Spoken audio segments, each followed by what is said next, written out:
அஸ்ஸலாமு அலைக்கும் வரஹ்மத்துல்லாஹி வபரகாத்து. சூரா எண் 2 அல் பக்கரா. ஆயத்தின் எண் 83 86 வரை. அளவற்ற அருளாளனும் நிகரற்ற அன்புடையோனுமாகிய அல்லாஹ்வின் பெயரால் ஓதுகிறேன். மேலும் நினைத்துப் பாருங்கள், இஸ்ராயீலின் சந்ததிகளிடம் நீங்கள் அல்லாஹ்வை தவிர வேறொன்றையும் வணங்காதீர்கள்.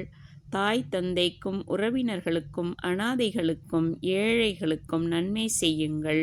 அனைத்து மனிதர்களிடமும் அழகாக பேசுங்கள். நல்ல பேச்சுக்களை பேசுங்கள். தொழுகையை நிலைநிறுத்துங்கள். ஜக்காத்து கொடுத்து வாருங்கள் என்று நாம் வாக்குறுதி வாங்கிய பொழுது உங்களில் சிலரைத் தவிர மற்ற அனைவரும் புறக்கணித்து மாறிவிட்டீர்கள். எப்பொழுதும் இவ்வாறே நீங்கள் புறக்கணித்தே வந்திருக்கிறீர்கள். மேலும் உங்கள் சகோதரர்களுடைய இரத்தங்களை ஓட்டாதீர்கள் என்றும் உங்கள் இல்லங்களை விட்டு உங்கள் சகோதரர்களை வெளியேற்றாதீர்கள் என்றும் உங்கள் மூதாதைகளிடம் நாம் உறுதிமொழி வாங்கியதை நீங்களும் மனம் விரும்பி சம்மதித்து அதை உறுதிப்படுத்தி இருக்கிறீர்கள் என்பதை நினைத்து பாருங்கள். இவ்வாறு உறுதிப்படுத்திய பின்னரும் நீங்கள் உங்கள் மனிதர்களை கொலை செய்து விடுகிறீர்கள். உங்களில் பலரை அவர்களின் இல்லங்களில் இருந்தும் வெளியேற்றி விடுகிறீர்கள்.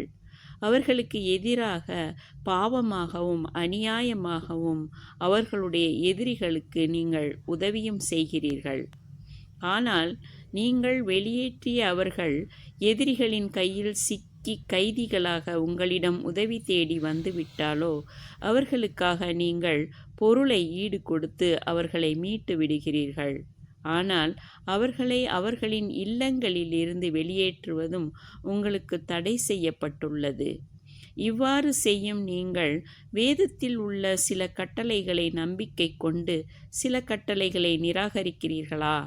உங்களில் எவர்கள் இவ்வாறு செய்கிறார்களோ அவர்களுக்கு இவ்வுலகத்தில் இழிவை தவிர வேறொன்றும் கிடைக்காது.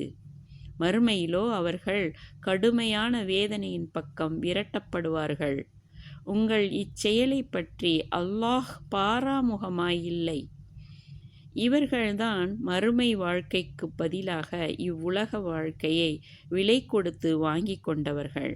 ஆதலால் அவர்களுக்கு கொடுக்கப்படும் வேதனை ஒரு சிறிதும் லேசாக்கப்பட மாட்டாது. அவர்கள் ஒரு உதவியும் செய்யப்பட மாட்டார்கள்.